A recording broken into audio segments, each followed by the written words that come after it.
तो welcome basically.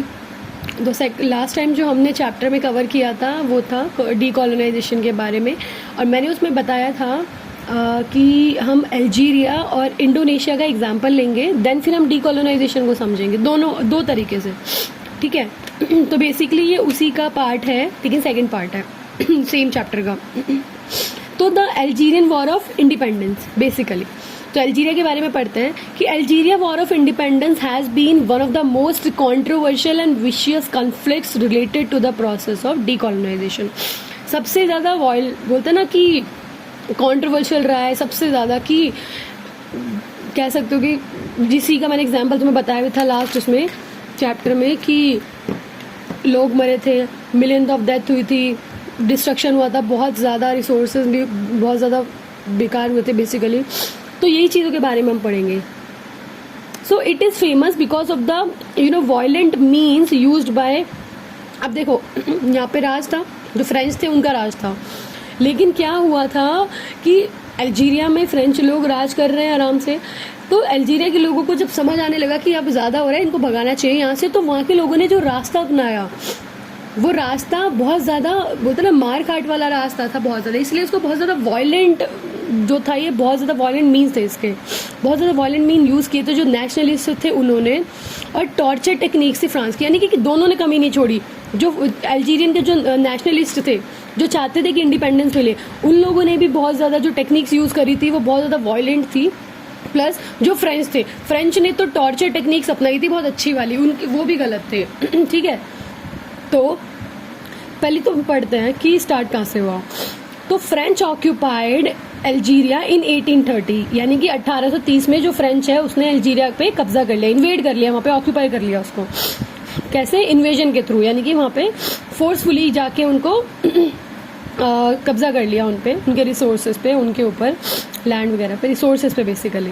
तो which was violent and bloody in nature. अब मैंने तुम्हें लास्ट ये चीज़ बताई थी कि जब भी कोई जो कंट्री है किसी दूसरी कंट्री को कॉलोनियल बनाने जाती है, यानी कि उस पर कब्जा करने जाती है, तो प्यार से तो जाएगी नहीं कि हम तुम्हारी जो कंट्री है उसके ऊपर राज करना चाहते हैं कि हम आ जाएं, नहीं, हमेशा फोर्सफुली इन्वेड करना उसी को बोलता है, फोर्सफुली किसी की कंट्री में जाके उसके रिसोर्सेज पे कब्जा करना। तो ऐसे ही इन्होंने किया इन्होंने बहुत ज़्यादा वायलेंट एंड ब्लडी नेचर में वो चीज़ की थी। The location of Algeria was really important, ठीक है। तो मैं एक चीज़ शो करना चाहती हूँ मैप में, wait, this is world map, और अल्जीरिया को अगर हम फाइंड करें तो यहाँ है अल्जीरिया, ये रहा, और इधर फ्रांस है, ये रहा, there is France and there is Algeria is there basically, ये है अल्जीरिया, ठीक है। तो लोकेशन मैं दिखाना चाहती हूँ ताकि पता चल पाए, यहाँ पे फ्रांस है, यहाँ पे अल्जीरिया है, ठीक है। तो बेसिकली हमने लोकेशन देखी अभी अभी। अब बात करते हैं कि फ्रेंच ने जो इन्वेड क्यों किया अल्जीरिया के ऊपर, क्यों? क्योंकि वो ऑटोमन टर्किश जो एम्पायर था वो चाहता था कि वो उसके और क्लोज आ जाए, और वो जब अल्जीरिया उसके कब्जे में हो जाएगा फ्रेंच के बेसिकली, यानी कि फ्रांस के, तो उससे क्या होगा, उससे ये होगा कि वो ऑटोमन एम्पायर जो टर्किश एम्पायर है उसको और ज़्यादा मतलब जो अपर हैंड है उसके ऊपर गेन कर सकेगा, ठीक है, उसको और ज़्यादा पास से बेसिकली उसको ईजी हो जाएगा उसको वहाँ से कब्जा करना, या फिर वहाँ से इन्वेड करना कह सकते हैं उसको, उसके ऊपर राज करना टाइप्स, वो बहुत ईजी हो जाएगा। तो इसीलिए अल्जीरिया पे राज करना चाहता था, कब्जा करना चाहता था, और किया भी। चलो, French declared that Algerian to be a part of French metropolitan. तो फ्रेंच ने क्या किया, फ्रेंच ने बेसिकली ये नहीं बोला कि क्या कहते हैं अल्जीरिया को कि नहीं नहीं ये तो हमारी कॉलोनियल कंट्री है, हमारी, हम इसके ऊपर राज करने, उन्होंने बोला कि भाई तुम भी हमारे जैसे हो, तुम भी हमारा एक पार्ट हो, ठीक है। बट अल्जीरिया को कभी भी कॉलोनियल स्टेट नहीं डिक्लेयर किया, never declared Algeria to be a colonial state. कि क्यों? क्योंकि उससे वहाँ के लोग भड़क जाएंगे ना फिर कि कॉलोनियल स्टेट बना दिया तुमने, तो हमें हमारे पर राज करो ये वो, तो फिर डीकोलोनाइजेशन फेस करना पड़ेगा, ठीक है। तो इस चीज़ से ये लोग डरे हुए थे। इन्होंने बोला कि नहीं नहीं, तुम भी फ्रेंच मेट्रोपॉलिटन हो, तुम भी हमारे ही पार्ट हो, ठीक है, तो तुम कॉलोनियल स्टेट नहीं हो, ठीक है। But due to this large number of French people settled in Algeria, यानी कि फ्रांस से अब आकर लोग अल्जीरिया में बसने लगे कि भाई पता चल गया अरे अरे यहाँ भी फ्रांस है, और ये मिनी फ्रांस बनाने के चक्कर में इसको, और इन्होंने बोल भी दिया कि भाई तुम भी हमारे जैसे ही हो, तुम भी हमारा, ये फ्रांस ही है, यहाँ भी हम फ्रांस बसाएंगे यहाँ पे भी, ठीक है, तुम भी फ्रांस का ही पार्ट हो।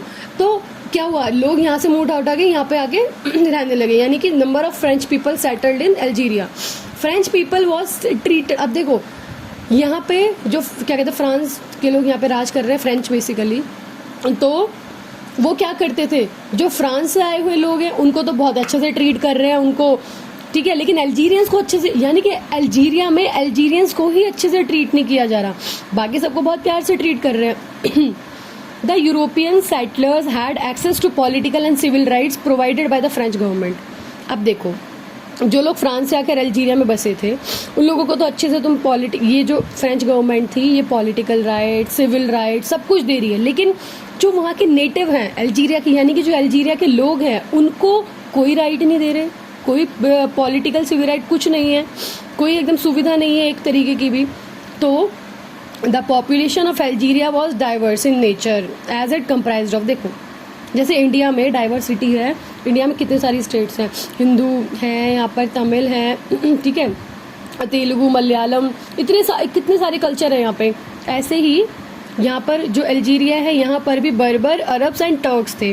तो ये 3 तरीके के जो लोग थे यहाँ पर, इसमें थे अल्जीरिया में 3 जो कल्चर्स हैं यहाँ पे थे, बर्बर, अरब्स एंड टर्क्स। तो ये डाइवर्स था, ठीक है। तो they all wanted to remove French rule so they united themselves. तो इन्होंने क्या किया, इन्होंने सोचा कि यार अगर हमें फ्रेंच को भगाना है, ठीक है, just like east India company को हमने भगाया इंडिया से, कि सबको यूनाइट होना पड़ेगा, ठीक है, सबको यूनिफाई होना पड़ेगा, तब जब यूनाइटेड होके हम उनको भगा सकते हैं, एंड वी डिड, ठीक है। तो ऐसे ही इन्होंने सोचा कि भाई यार जो बर्बर जो है ये बर्बर, अरब्स एंड टर्क्स, ये यूनाइटेड हुए, यूनिफाइड हुए। इन्होंने फिर क्या सोचा कि अब टाइम आ गया है, क्योंकि बहुत ज़्यादा ना राइट्स दे रहे हैं कुछ, ना हमारे लिए कुछ सोचते हैं, कोई डेवलपमेंट नहीं है, कुछ नहीं है, तो फिर क्या फ़ायदा, इनको भगाओ यहाँ से। They started feeling there national identity. अब उनको समझ आने लगा कि यार पहली चीज़, हम लोग हिंदू मुस्लिम ईसाई तो बेसिकली डाइवर्सिटी हम बाद में काउंट कर लेंगे कि टर्क्स हैं या फिर ठीक है जो भी है, हम वो बाद में एक बार डिसाइड कर लेंगे, बट हमारी पहली आइडेंटिटी क्या है, पहली आइडेंटिटी हमारी है कि हम लोग अल्जीरियन है, अल्जीरिया हमारी कंट्री है, तो हमें उसको तो बचाना ही पड़ेगा, ठीक है। नेक्स्ट है इन 1930 अल्जीरियंस डिवाइडेड देमसेल्फ। अब देखो 1930 तक आते आते क्या हुआ, बहुत ज़्यादा रूल झेल लिया इन्होंने, इनका परेशान हो गए। इन्होंने सोचा कि यार कैसे भगाएं, तो इन्होंने अपने आप को ना 3 ग्रुप्स में डिवाइड किया। अल्जीरियंस जो थे इन्होंने अपने आप को 3 ग्रुप में डिवाइड किया, 3 ग्रुप के अंदर। पहला जो ग्रुप था वो था जो उसको लीड, बेसिकली उसके जो लीडर थे, उसको जो लीड कर रहे थे वो थे मिसाली हज, ठीक है, मिसाली हज जो थे वो उसको लीड कर रहे थे। और इस ग्रुप के जो लोग थे वो basically they wanted to restore the independent states of Morocco, Tunisia and Algeria. तो वो क्या चाहते थे कि मोरक्को, तुनीशिया, अल्जीरिया इनको इंडिपेंडेंट मिले, फर्स्ट ग्रुप के जो लोग थे। सेकंड ग्रुप के जो लोग थे वो क्या थे, वहाँ के जो अरब्स थे यानी कि सेकंड ग्रुप में वो लोग थे जो उस अल्जीरिया में जो अरब्स थे वो थे। वो क्या मानते थे, वो मानते थे कि जब से इन्होंने फ्रेंच लोगों ने हमारे ऊपर आके कब्जा किया है तब से क्या हुआ है, उनका जो कल्चर है यानी कि अरब्स का जो कल्चर है वो बिल्कुल यूरोपियंस ने खत्म कर दिया है, ठीक है। फर्स्ट ग्रुप फिर मैं समझा रही हूँ, 3 ग्रुप में बांटा अल्जीरियंस ने अपने आप को। वहाँ के लोगों ने पहला ग्रुप जो था वो मिसाली हेड जो थे वो लीड कर रहे थे, वो मोरक्को, तुनीशिया और अल्जीरिया को बिल्कुल कम्प्लीटली इंडिपेंडेंट बनाना चाहते थे, ठीक है। और जो सेकंड ग्रुप था वो अरब्स का था, जो वहाँ के अल्जीरिया के जो नेटिव्स थे अरब्स, उनका था। उन्हें लग रहा था कि उनका कल्चर खत्म हो रहा है, फ्रेंच पीपल उनकी नहीं सुनते, कुछ नहीं करते उनके बारे में, या फिर उनका सब कल्चर खत्म कर रहे हैं, तो इसलिए उन्होंने अपना ग्रुप बनाया, ठीक है। और फिर आती है थर्ड ग्रुप की बात। थर्ड ग्रुप को जो लीड कर रहे थे वो थे फरहद अब्बास, ठीक है, दोबारा बता देती हूँ। थर्ड ग्रुप को जो लीड कर रहे थे वो थे फरहद अब्बास। तो they differentiated France in 2 ways. First group भी हमने समझा, सेकंड ग्रुप भी हमने समझा, लेकिन जो थर्ड ग्रुप के लोग थे जो फरहद अब्बास वो कर रहे थे, लीड कर रहे थे, उन लोगों की थिंकिंग की बात करते हैं। वो लोग क्या सोचते थे, तो वो जो फ्रेंच गवर्नमेंट है यानी कि जो फ्रांस के लोग हैं उनको 2 तरीके से उन्होंने एक्सप्लेन करा। किसने, थर्ड ग्रुप वालों ने। थर्ड ग्रुप वालों ने 2 एक्सप्लेनेशन दी फ्रांस के बारे में या फ्रेंच लोगों के बारे में, कि आइडियल एक तरफ वो यानी कि 2 बोलते हैं ना, एक सिक्के के 2 फेजेस होते हैं, तो इन्होंने वही चीज बताई कि जो फ्रांस है, ठीक है, जो फ्रेंच है इनके यहाँ पे, वो लोग उन लोगों की 2 साइड्स बताई। एक साइड तो वो थी जहाँ पर वो फ्रांस बहुत ज्यादा लिबर्टी को मानता है, इक्वालिटी को मानता है, फ्रेटर्निटी को मानता है, और वही चीज अल्जीरिया में भी लागू कर रहा है, ठीक है, ये तो हुई एक साइड। और इसका दूसरा जो फेज यानी कि दूसरी तरफ पलटेंगे तो उसको वो एक तरीके से घुसपैठिया है, वो अल्जीरिया में जबरदस्ती घुसा है, ठीक है, उसको किसी ने नहीं बुलाया, वो हमारे रिसोर्सेज पे कब्जा करने आया, वो एक तरीके से इन्वेडर है, ठीक है, और यूरोपियन सेटलर है अल्जीरिया के अंदर, यानी कि वहां से अपनी कंट्री छोड़कर हमारे यहाँ पे ये लोग रहने आए हैं। तो ये हुआ दूसरा फेज। थर्ड ग्रुप वालों ने फ्रांस को दो तरीके से डिफ्रेंशिएट किया, यानी कि एक तरफ आइडल फ्रांस जो कि लिबर्टी, इक्वालिटी, फ्रेटर्निटी की बात करता है, और दूसरा जो कि एक इन्वेडर है, यानी कि एक घुसपैठिया है, दूसरे की कंट्री में घुस के उनको उनके रिसोर्सेज पे कब्जा कर रहा है, ठीक है। So this group believed in the ideal France. तो बेसिकली ये ग्रुप क्या बोलता था, इस ग्रुप ने मतलब समझाया पहले दोनों के, तो इनमें से तो जो थर्ड वाला ग्रुप है वो इस चीज को मानता था कि देखो सीधी सी बात है, जो फ्रांस है तो वो क्या कर रहा है, उन लोगों ने बोला कि जो फ्रेंच है वो हमें अलाउ कर रहे हैं कि लाइक फ्रेंच एंड यहाँ पे एक सेकेंड रुको, बेसिकली ये लोग क्या बोल रहे हैं मैं समझाती हूँ। इन लोगों ने पहले डिफरेंशिएशन बताई कि फ्रांस जो है वो ऐसा भी है और दूसरी तरफ से ऐसा भी है। तो उन्होंने बोला कि जो अल्जीरिया के लोग हैं, ठीक है, उन्होंने बोला कि जो अल्जीरिया के लोग हैं वो उनकी मर्जी है, वो लोग फ्री हैं कि या तो वो जो फ्रेंच चाहते हैं वैसे बन जाए, या फिर अगर वो चाहते हैं कि अपना इस्लाम जो है या फिर अपना जो भी रिलीजन है उनका वो फॉलो करें, ठीक है, वो ये भी पॉसिबल है कि लोगों के ऊपर है, लोग क्या चाहते हैं, लोग चाहते हैं फ्रांस की बात माननी है तो मानो, ठीक है, कि इक्वालिटी, लिबर्टी सब कुछ दे रहे हैं और इन्वेड हमारे ऊपर राज तो कर रहे हैं ना, ठीक है, ये चीज है। और फिर वो चाहते हैं कि अपना जो रिलीजन है उसको फॉलो करें, वो दोनों चीज एक साथ भी कर सकते हैं। थर्ड ग्रुप वालों ने ये बोला, बट बेसिकली अगर देखा जाए इन द एंड तो इन्होंने इसका बेसिकली सपोर्ट किया, उन्होंने आइडल फ्रांस को सपोर्ट किया कि अगर फ्रांस ये चीजें कर रहा है तो हमें ये भी तो प्रोवाइड कर रहा है ना, फ्रांस लिबर्टी, इक्वालिटी, फ्रेटर्निटी ये भी तो दे रहा है। तो उन्होंने बोला कि ये लोगों के ऊपर है कि they have liberty to choose like whatever they want, कि लोगों के पास कि उनके पास फ्रीडम है, लिबर्टी है कि वो जो चूज करना चाहते हैं आराम से चूज कर सकते हैं, ठीक है। ये तो हुई थर्ड ग्रुप वालों की बात। अब बात आती है फ्रांस जो है वहां पे आया इकोनॉमिक क्राइसिस वर्ल्ड वॉर 2 के टाइम पे, यहाँ से स्टार्ट होती है एक्चुअल स्टोरी। वो इन्वेड तो कर लिया उसने, अब एक्चुअल स्टोरी स्टार्ट हो रही है कि फ्रांस है उसके अंदर आया इकोनॉमिक क्राइसिस वर्ल्ड वॉर 2 के टाइम पे। तो उस टाइम पे जो अल्जीरिया है वहां पर 2 तरीके के फ्रेंच ग्रुप है, यानी कि पहले वो जो एपिटियंस विकी फ्रांस है और दूसरा है फ्री फ्रांस, यानी कि 2 सोच वाले लोग हैं बेसिकली। यहाँ पे मैं तुम्हें बता दूं, पिटियंस विकी फ्रांस वाले और दूसरे हैं फ्री फ्रांस वाले। अब इनके बारे में थोड़ा समझते हैं। देखो, there was a conflict between these 2 groups over the future of France. देखो, तो जो पहला वाला ग्रुप है यानी कि जो ये वाला है पिटियंस विकी, जो विकी फ्रांस है, ये क्या कहता है, ये कहता है, और दूसरा है फ्री फ्रांस। तो पहला वाला ग्रुप कहता है कि the dominance of Europeans over the non Europeans.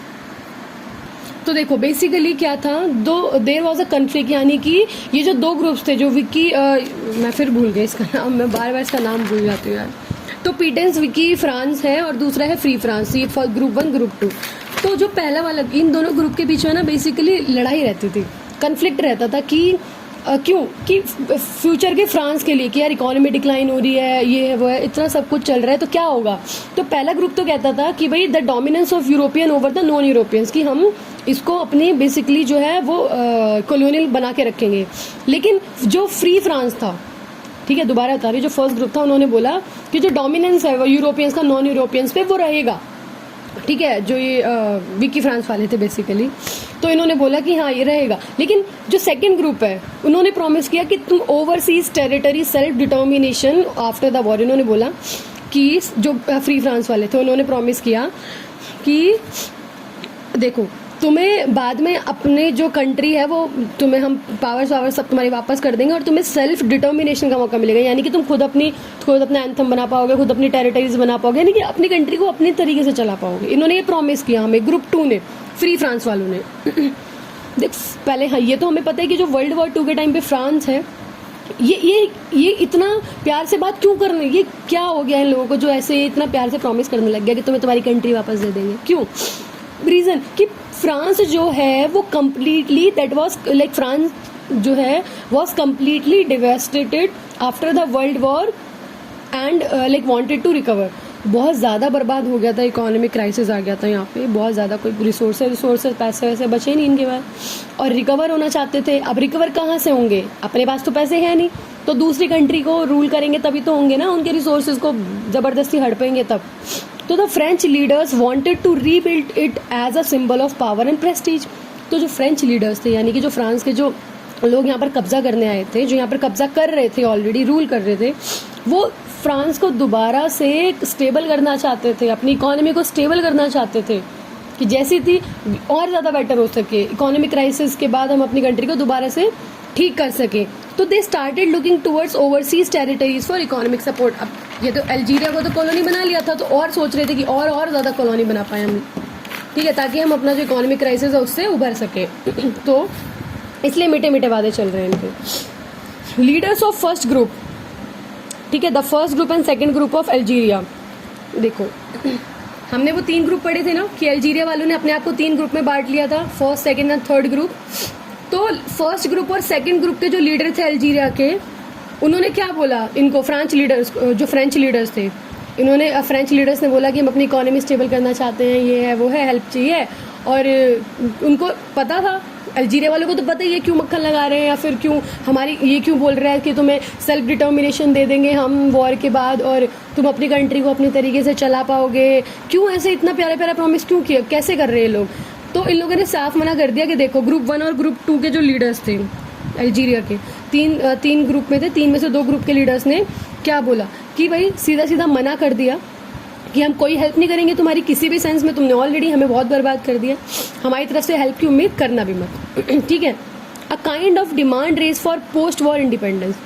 अब क्या हुआ, इन लोग, अब जो अल्जीरिया के जो लोग हैं, मतलब ग्रुप में तो वही लोग हैं ना, ग्रुप में तीन ग्रुप में बांट लिया था इन्होंने अपने आप को, लेकिन है तो अल्जीरिया के लोग ही। तो उन्होंने कहा फ्रेंच को कि हम तुम्हारी कोई हेल्प नहीं करने वाले, बिल्कुल नहीं करेंगे। अब फ्रेंच वालों को भी इधर से गुस्सा आ गया, उधर से जो इसके अल्जीरिया के जो नेशनलिस्ट थे, यानी कि जो ग्रुप के लोग थे, लीडर्स थे, उनको भी गुस्सा आ गया।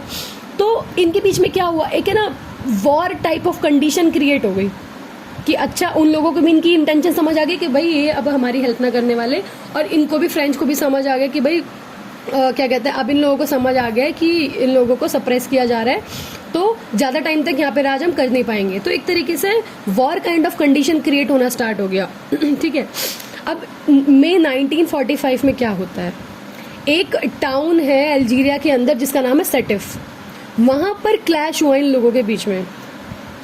ठीक है, वहाँ पर क्लैश हुआ 1945 मई में। तो The Algerians were no longer ready to be treated in a discriminatory manner in their own country. अब सही बात है, अल्जीरिया वाले जो लोग थे वो कह रहे थे कि ना हमें कोई राइट देते, ना हमारी कोई पॉलिटिकल स्टेबिलिटी छोड़े, रिसोर्सेज नहीं छोड़े। तो जब हमें इसी तरीके से डिस्क्रिमिनेटरी तौर पे अगर तुम्हें हमें ट्रीट करना है, तो फिर हम तुम्हारा साथ क्यों देंगे। तो हम नहीं चाहते, like we are no longer ready to be treated in such way, हम दोबारा से डिस्क्रिमिनेट कंडीशन में नहीं आना चाहते, तो हम तुम्हारी कोई हेल्प नहीं करेंगे, ना हमारा मन है। The European community did not want to stop its dominance in Algeria. और उधर वो नहीं मानना चाहते कि हमारी कंट्री में राज मत करो, और इधर ये वाले ये नहीं रुक रहे, जो फ्रेंच ये हैं ये नहीं रुक रहे, ये अपना डोमिनेंस नहीं रोक रहे कि हम तो अल्जीरिया में अपना डोमिनेंस बना के रखेंगे। ठीक है, उधर वो कह रहे हैं कि हम नहीं करने देंगे तुम्हें डोमिनेंस। तो हुई ना एक वॉर काइंड ऑफ सिचुएशन, लेकिन ये कोल्ड वॉर नहीं है, एक्चुअल में इनके बीच में भसड़ हुई। सॉरी, सेटिफ जो नाम की जगह है, वहाँ पे इनमें क्लैश हुआ। ठीक है, तो अब फ्रेंच जो थे वो वीक, अब सीधी सी बात है भाई, जब इकोनॉमिक क्राइसिस आ रखा है फ्रेंच में, बेशक बोलते हैं ना रस्सी जा रही है बल नहीं जा रहा, वही वाली चीज़ है कि हम डोमिनेंस नहीं हटाएंगे। क्यों? क्योंकि हमारी भाई मन में तो इनके ये चल रहा था कि इनको इकोनॉमी गिर रही है और हम कैसे उभरेंगे, हमें तो रिसोर्सेज चाहिए दूसरे के, लेकिन सामने वाले को ये बोला है कि भाई तो हम डोमिनेंस नहीं रुकेगा हमारा अल्जीरिया के अंदर, ठीक है, तुम कुछ भी कर लो। और अल्जीरिया वाले बोल रहे हैं कि हम और होने नहीं देंगे ये चीज़। तो कंडीशन हो गई ऐसी लड़ाई जैसी। ऑल्दो फ्रेंच वर वीक, तो जो फ्रांस था वो बहुत वीक था, यानी कि फ्रेंच जो थे वो बहुत ज़्यादा वीक हो गए थे। ठीक है, Algerian expectations to become independent made a war like situation. Algerians चाहते थे ये लोग जाएं यहाँ से, लेकिन ये लोग अपना डोमिनेंस रोकना नहीं चाहते थे, तो दोनों के बीच में वॉर लाइक सिचुएशन हुई। ठीक है, फिर the young Algerians after being motivated by the political atmosphere around them, they form a party. अब क्या हुआ, जो अल्जीरिया के लोग थे भाई, चारों तरफ जब ऐसी कंडीशंस चल रही है कि इंडिपेंडेंस चाहिए, इंडिपेंडेंस चाहिए, ठीक है, इंडिपेंडेंट होना है, तो वहाँ के जो लोग थे उन्होंने क्या किया कि यार ऐसे तो कुछ काम नहीं चलेगा, एक काम करते हैं, लेट्स फॉर्म अ पार्टी। तो दे फॉर्म अ पार्टी जिसका नाम था FLN, ठीक है। तो उन्होंने लाइक दे डिड दैट, उन्होंने वो अपना ग्रुप बनाया एक और, या फिर पार्टी बनाई उन्होंने एक, जिसका नाम रखा FLN। अल्जीरिया के लोगों ने बनाई है, वहाँ के जो यंग अल्जीरियंस थे, ठीक है, उन्होंने। तो FLN यानी कि फ्रंट दे लिबरेशन नेशनल करके इन्होंने एक पार्टी बनाई। तो FLN का क्या क्या था, FLN wanted to organise socialist principles around Algeria. वो चाहते थे कि भाई देखो, जैसा हमारे अल्जीरिया हम वैसा बना के रखेंगे, हम वहाँ पे पॉजिटिव जो प्रिंसिपल्स है उनको रखेंगे, सोशलिस्ट बना के रखेंगे उसको, दूसरे का जो इंटरफेयर है उसको नहीं होने देंगे। ये उस पार्टी की बेसिकली वो ऑर्गेनाइज करना चाहते थे अल्जीरिया को इस सेंस में। तो when French government refuse to grant equal status to Algerian just like Europeans, this lead to an arm struggle against the French government. अब ये जो पार्टी है या फिर जो वहाँ के लोग अल्जीरिया के, उन्होंने बोला भी कि हमें इक्वल राइट्स दे, हमें इक्वल ट्रीट करो जैसे सबको करते हो, और जैसे रिस्पेक्ट होती है सबकी, हमें भी वैसे रिस्पेक्ट, राइट्स, इक्वालिटी, फ्रीडम, सब कुछ मिलना चाहिए, सब कुछ। लेकिन जो फ्रेंच गवर्नमेंट है उसने डिनाई कर दिया, रिफ्यूज कर दिया कि हमसे ऐसी कोई उम्मीद मत करना कि हम तुम्हें इक्वल स्टेटस प्रोवाइड करेंगे, ठीक है। अब अल्जीरियंस चाहते हैं कि उनको स्टेटस प्रोवाइड हो, रिस्पेक्ट प्रोवाइड हो, लेकिन ये मना कर रहे हैं फ्रेंच गवर्नमेंट वाले। तो अब यहाँ पर पहले तो सेटिफ में इन लोगों के बीच में थोड़ी लड़ाई हुई मई 1945 में। अब एक्चुअल में जो आर्म स्ट्रगल हुआ, तो क्या किया, ये जो पार्टी थी, जो यहाँ के जो बोलते ना जो पॉलिटिकल वो थे, पॉलिटिकल पार्टीज है, जो लोग ऐसी पार्टी से जुड़े हुए थे, उन लोगों के बीच में अब अल्जीरियंस और फ्रेंच के बीच में अब आर्म स्ट्रगल स्टार्ट हो गई। वायलेंस बढ़ गया, यानी कि नहीं मान रहे बात तो कहीं पे बॉम्ब फोड़ दिया, कहीं पे किसी को मार दिया, इनके किसी ऑफिशियल को मार दिया, कुछ कर दिया, ऐसी ऐसी चीज़ें कर रहे हैं। तो देखो ग्रोथ ऑफ वायलेंस कैसे बढ़ा। अब ये लोग कह रहे हैं हमें राइट्स दो, फ्रेंच मना कर रहे हैं, अल्जीरियंस कह रहे हैं राइट दो, वो मना कर रहे हैं, स्टेटस दो, मना कर रहे हैं, हमें रिस्पेक्ट तो इक्वल ट्रीट करो, मना कर रहा है फ्रेंच गवर्नमेंट। तो ये क्या कर रहे हैं, अच्छा ऐसे नहीं, लीगल वे में उनसे बोला, नहीं माना उन्होंने, तो अब तुम इलीगल वे में सुनो। तो many groups were formed who wanted to free Algeria from the French power. अब एक ग्रुप FLN बना, FLN के साथ साथ ही MTLD ग्रुप बना, यानी कि और ग्रुप्स बनते चले गए, क्योंकि जैसे जैसे लोग जुड़ते चले गए वैसे वैसे जो है बोलते हैं ना कि ग्रुप फॉर्म होते चले गए। जैसे MTLD है, OS है, क्रूआ है, ALN है, तो ऐसे ऐसे ग्रुप्स और ज़्यादा बनने शुरू हो गए। अल्जीरिया जो ये ग्रुप चाहते थे कि जो अल्जीरिया है वो फ्री हो जाए फ्रेंच रूल से। तो FLN carried out 30 attacks in different parts of Algeria in 1 November. तो जो बेसिकली FLN है, जो हमारे ये पहला ग्रुप बना था जो, ठीक है, ये वाला फ्रंट दे लिबरेशन नेशनल FLN, जो यंग अल्जीरियंस ने बनाया था, उन्होंने क्या किया, उन्होंने 30 अटैक्स किए 1 नवंबर को अल्जीरिया में। और ये अटैक्स किस पे किए, अल्जीरिया की गवर्नमेंट पे नहीं, सॉरी अल्जीरिया के लोगों पे नहीं, गवर्नमेंट पे, फ्रेंच जो थे उनके ऊपर किया, क्योंकि उनका रास्ता वहाँ पे। उन्होंने क्या किया, वहाँ उनके जो पुलिस स्टेशन थे उनको टारगेट किया, वहाँ पे जाके अटैक्स किए, ठीक है। उनके जो सिविल सर्वेंट्स थे, यानी कि जो उनके स्टेट ऑफिशियल्स थे, उन पे जाके कब्जा कह रही, उन पे जाके अटैक्स किए। तो टोटल 30 अटैक्स किए अल्जीरिया, जो लोग थे FLN जो पार्टी थी उन लोगों ने अल्जीरिया में। पुलिस स्टेशन, जो सिविल सर्वेंट्स थे फ्रेंच के, वो फ्रेंच के स्टेट ऑफिशियल्स थे, वो उनके ऊपर उनको अटैक किया। This attack by FLN instigated French government to be act against it. अब देखो फ्रेंच जो थे उनको साफ समझ आ रहा था कि ये अटैक्स किसने किए हैं, क्यों करवाया है, इन्होंने हमसे कुछ डिमांड की, हमने रिफ्यूज कर दिया, तो इसलिए अटैक कर रहे हैं। अब क्या हुआ, FLN जो थे वो अटैक कर रहे हैं। तो इस चीज़ ने जो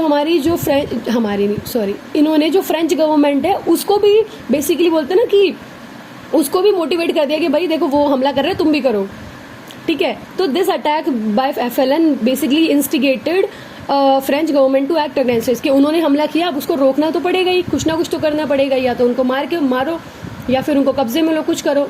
तो ये पर ही अटैक रोको। French government send paramilitary troops to control the attacks. अब इन्होंने क्या किया कि भाई ये रुक नहीं रहे हैं, 30 अटैक कर चुके हैं, आगे का पता नहीं, तो एक काम करो, अपना ये पैरामिलिट्री फोर्स को भेजा इन्होंने, ठीक है, पैरामिलिट्री जो ट्रूप्स होते हैं उनको भेजा और ये अटैक्स रुकवाए। तो a conflict started between French government and the group resisting, ठीक है, फ्रेंच पावर्स। तो ये सब जो इनके बीच में कन्फ्लिक्ट थे कि हमारी बात नहीं सुन रहे और क्या कहते हैं अपना रूल चला रहे हैं, यहाँ पर हमारी डिमांड्स नहीं मान रही, ये सारी चीज़ें कब तक चली इनके बीच में ये लड़ाई भिड़ाई? 1962 तक तो ये चला। उसके बाद क्या होता है 1962 तक ये हो रहा है बेसिकली, यहाँ पे बेसिकली ऑफिशियल लिखा हुआ है कि लास्टेड अंटिल जुलाई 96। ये सारी इनके जो ग्रुप्स के बीच का जो कन्फ्लिक्ट है फ्रेंच पावर और अल्जीरियंस का, ये हुआ ऐसे। तो दिस कन्फ्लिक्ट कॉज्ड, अब देखो ये जब लड़ाइयाँ होती हैं, कोई भी दो देशों के बीच में लड़ाई हो रही है, तो नुकसान जो होता है वो देखने लायक चीज़ है कि तुमने लड़ लिया, सब कुछ हो गया, लेकिन अब बात आती है नुकसान पे। जब नुकसान देखोगे तब पता चलेगा तुम्हें कि एक्चुअली तुमने क्या खोया है। तो पहली चीज़, this conflict caused a lot of destruction, बहुत ज़्यादा नुकसान हुआ कि 500,000 पीपल डाइड, ठीक है, million of peoples died basically. 500,000 जो लोग थे वो मरे दोनों तरफ से, ऐसा नहीं कि सिर्फ अल्जीरिया के या सिर्फ फ्रेंच के, दोनों के। The fourth Republic of France was annihilated, यानी कि जो रिपब्लिक ऑफ फ्रांस थी ना, यानी कि जो फ्रेंच गवर्नमेंट थी वो अंदर तक हिल गई थी बिल्कुल, कि भाई 30 अटैक कम नहीं होते, समझ आ रहा है। और 30 अटैक तो ये हुए जो प्रोटेस्ट रिवॉल्ट वगैरह जो वो उनमें बार बार पंगे कर रहे हैं, वो चीज़ें अलग है। सेटिफ में भी उन्होंने वहाँ पे 40, जब क्या कहते हैं सेटिफ में जब उनकी लड़ाई हुई थी तब भी, ठीक है। Basically Europeans were forced to go back, क्योंकि यूरोपियन वो साफ चाहते थे, उन्होंने अपनी ये चीज़ पहले ही बोल दी थी कि अल्जीरियंस ने कि हम चाहते हैं तुम अपने देश में वापस जाओ, हम नहीं चाहते तुम्हारा रूल और अपने ऊपर। तो basically this shaped modern France and Algeria. तो बेसिकली यहाँ वो चाहते थे कि जाओ तुम यहाँ से, और इस चीज़ ने एक new France and new Algeria को बेसिकली शेप दी। अब क्या होता है, slowly and gradually conflicts started between groups. अब कन्फ्लिक्ट्स बढ़ने लगे और बढ़ रहे, 1962 तक तो बताया हुआ, लेकिन बढ़ ही रहे हैं, ठीक है। 1962 तक ही चले थे इनके बीच में कन्फ्लिक्ट, लेकिन बीच का भी तो पढ़ना ना क्या हुआ कि कन्फ्लिक्ट्स हुए ग्रुप के बीच में, ठीक है। बट जो FLN है, FLN protected by saying that there should not any war like situation. तो देखो, जब उन लोगों ने 30 अटैक्स किए FLN वालों ने, ठीक है, तो फ्रेंच गवर्नमेंट ने उनको कब्जे में ले लिया, ठीक है, और लेकिन लड़ाई थोड़ी खत्म हो गई। कब्जे में लेने का मतलब ये थोड़ी कि सिर्फ लड़ाई खत्म हो गई, पहला मिलिट्री ट्रूप भेज दिए तो लड़ाई खत्म, वो लोग मान गए, नहीं, लड़ाई तो स्टार्ट रही, लेकिन FLN वालों ने अपने आप को प्रोटेक्ट किया ये कह के कि कोई भी वॉर नहीं होनी चाहिए, और वॉर लाइक सिचुएशन नहीं होनी चाहिए, कोई लड़ाई नहीं होनी चाहिए एक दूसरे से, और हमें फ्रेंच वालों को यहाँ से भगाना है अपनी कंट्री से, यही चीज़ है। तो एक जो प्रोमिनेंट लीडर थे, बेसिकली एक बहुत अच्छे व्यक्ति निकल कर आए बीच में से, एक लीडर थे ये, बेसिकली पॉलिटिकल लीडर, इनका नाम था de Gaulle, basically if I am pronouncing right, de Gawale.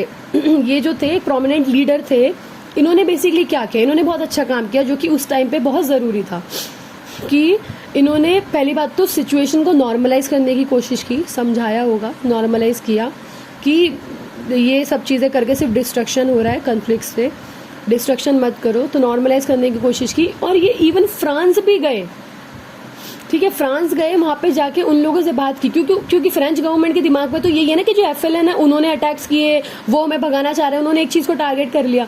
तो ये वहाँ पे भी गए, फ्रांस भी गए, उनसे जाके बात की, और उन्होंने बताया कि देखो अल्जीरियंस जो लोग हैं वो सिर्फ इतना चाहते हैं कि उन्हें इंडिपेंडेंस मिल जाए, वो तुम्हें मारना नहीं चाह रहे, वो ये नहीं चाहते कि तुम्हें ख़त्म कर दें, हम फ्रांस को ही ख़त्म करना चाहते नहीं, वो बस ये चाहते हैं कि तुम यहाँ से चले जाओ। और ये बात उन्होंने पहले प्यार से तुमसे बोली थी कि या तो हमें इक्वल स्टेटस दो, इक्वल राइट दो, वो क्योंकि हमें वही चाहिए, हमें राइट्स दो, हमें रिस्पेक्ट करो, हमारे क्या कहते हैं इक्वालिटी दो हमें, तो ये इंडिपेंडेंट दो, तो ये सारी चीज़ें हैं। लेकिन तुमने वही नहीं मानी उनकी, तुमने रिफ्यूज़ कर दी। तो अब जब तुम लोगों ने प्यार का रास्ता नहीं माना, तो अब फिर उन लोगों ने तुम्हारे पर अटैक किए।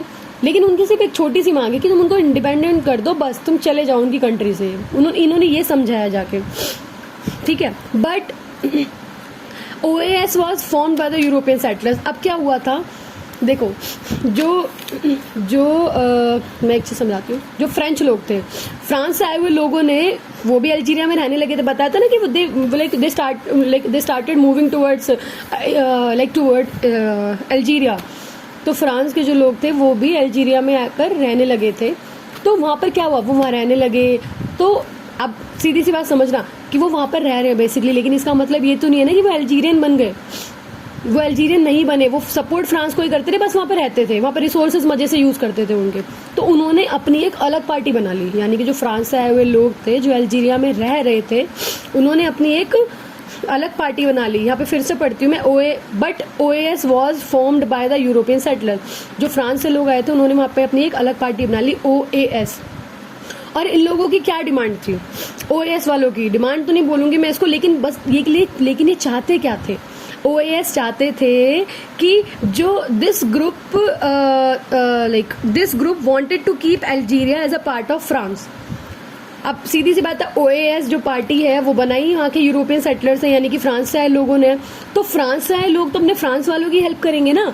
तो वो लोग क्या चाहते थे? वो लोग ये चाहते थे कि जो अल्जीरिया है वहां पर फ्रांस जो है उसका ही डोमिनेंस रहे। ये ग्रुप यही चाहता था कि अल्जीरिया जो है फ्रांस का ही पार्ट बन के रहे। समझ आया? तो यहाँ पे हमने इसमें पढ़ा कि जो प्रोमिनेंट लीडर थे वो गए, उन्होंने क्या नॉर्मलाइज की सिचुएशन, फ्रेंच जाके बात की। और जो OAS पार्टी थी वो जो फ्रांस से जो लोग आए थे वहाँ पे बस रह रहे थे, उन्होंने ही बनाई थी। और वो यही चाहते थे कि अल्जीरिया फ्रांस का ही पार्ट रहे। ठीक है, अब जो OAS है, OAS launch new terrorism over Algeria. अब क्या हुआ? अब इन्हें पता चल गया कि भाई, अब समझना यहाँ पे, फ्रांस जो है वो अब ये जो OAS है ये फ्रांस के ही लोग आके यहाँ पे बसे हुए हैं, ये भी वहाँ पे टेररिज्म फैलाने लगे। उन लोगों को अल्जीरिया में वहाँ पे डिस्ट्रक्शन क्रिएट कर रहे हैं, लोगों को मार रहे हैं, वहाँ पे लड़ाइयाँ कर रहे हैं, दंगे कर रहे हैं। ठीक है, और जितना उनकी गवर्नमेंट कर रही थी, फ्रेंच गवर्नमेंट कर रही थी, उससे भी ज्यादा बुरी तरीके से ये लोग कर रहे थे। लोगों को काट रहे हैं, मार रहे, मतलब इस तरीके का आग लगा रहे हैं, चोरी कर रहे हैं। ठीक है, ये सारी चीजें इस सेंस में हो रहे हैं। ठीक है, इन्होंने OAS जो फ्रांस से आए हुए लोगों ने ही बनाई थी अपनी, ये जो अल्जीरिया में रह रहे थे, तो वो मोर वायलेंट देन एवर, इन्होंने ऐसा टेररिज्म फैलाया जो पहले से भी ज्यादा खतरनाक था।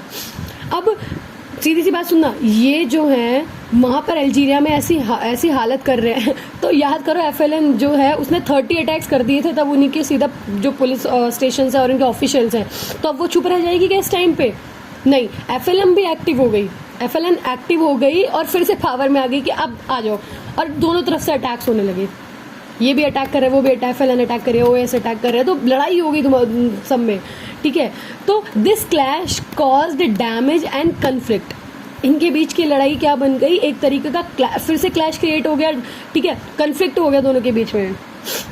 तो most European settlers left Algeria. तो अब क्या हुआ? जाना पड़ा अल्जीरिया छोड़ के, क्योंकि जो अल्जीरिया की जनता है वो भी तो हेल्प कर रही है ना, वो भी तो चाहती है भगाना उन्हें। लेकिन जब उन्हें पता है कि उनकी एक नहीं चलनी अब यहाँ पे फ्रेंच वालों की, तो उन्हें जाना ही पड़ेगा, कि अल्जीरिया को छोड़ना ही पड़ेगा। फाइनली इतनी लड़ाई झगड़ा, कन्फ्लिक्ट और ये क्लैशेस के बाद फाइनली 1 जुलाई 1962 में Algeria was declared an independent sovereign state.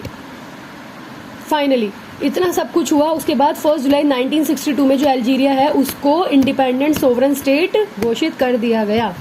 ठीक है, तो अल्जीरियाज एक्सपीरियंस ऑफ डीकोलोनाइजेशन।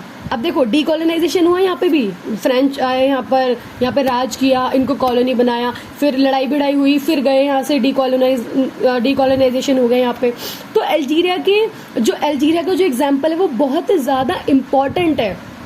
क्यों इम्पॉर्टेंट है? वो इसलिए इम्पॉर्टेंट है to understand the dynamics of the process itself, because Algeria's experience of decolonization is an important example in order to understand the dynamics of the powers itself, कि कैसे जब कोई country किसी के यहाँ पर जाती है, किसी कंट्री पे रूल करने जाती है, तो वहाँ पर डीकोलोनाइजेशन का जो प्रोसेस है वो आते आते वहाँ पर क्या क्या डैमेज होते हैं, क्या क्या क्लैशेज होते हैं, कैसे जनता परेशान होती है, कैसे लोग मरते हैं, रिसोर्सेज कैसे ख़त्म होते हैं, ये सारी चीज़ें हमें इसमें जानने को मिली अल्जीरिया के एग्जाम्पल से।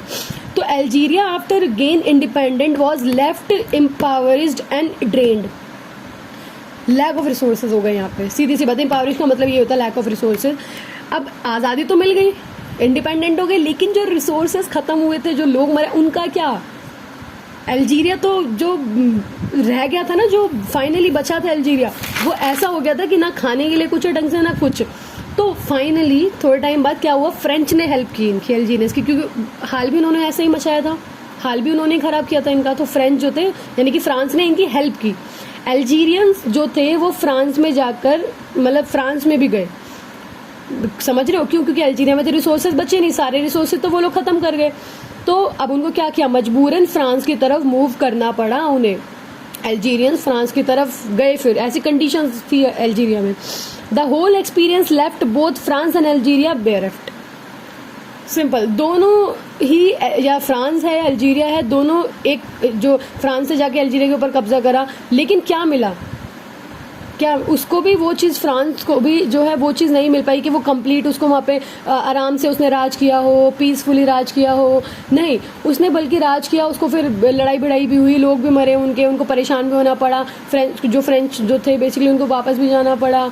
और जो अल्जीरिया है, अल्जीरिया में भी कोई सोर्स नहीं बचे। तो ये सारी चीज़ों से कुछ नहीं हुआ, दोनों का सिर्फ पीस खराब हुआ और दोनों के रिसोर्सेज जो है वो हैम्पर हुए बहुत ज़्यादा। ठीक है, तो ये तो था अल्जीरिया का एग्जाम्पल। अब बात करते हैं हम इंडोनेशिया के एग्जाम्पल की। ठीक है, तो बेसिकली इसको हम नेक्स्ट पार्ट में कवर करेंगे। ठीक है।